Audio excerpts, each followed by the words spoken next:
মাত্ৰ 13 বছৰীয়া ছোৱালী।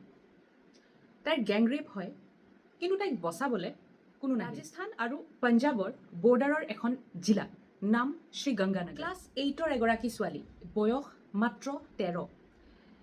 তাই নিজৰ বান্ধৱীক লগ কৰিবলৈ গৈছিল।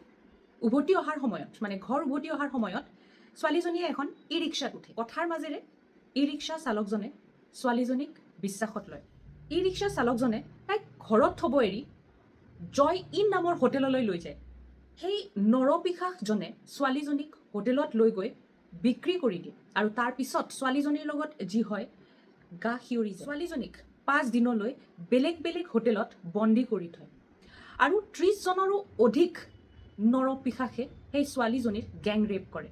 ভাবি চাওকচোন, ছোৱালীজনীক 13 বছৰীয়া ছোৱালীজনীক এখন হোটেলৰ পৰা নি বেলেগ এখন হোটেললৈকে শ্বিফ্ট কৰে, তাইক সেই নৰপিশাচৰ মাজত এৰি দিয়ে, আকৌ সেইখন হোটেলৰ পৰা বেলেগ এখন হোটেললৈকে তাইক আকৌ লৈ গৈ আকৌ চেম থিং। ভাষা নাই ক'বলৈ। আৰু এই ঘটনাটোত হোটেলৰ মালিক, মেনেজাৰ সকলো জড়িত।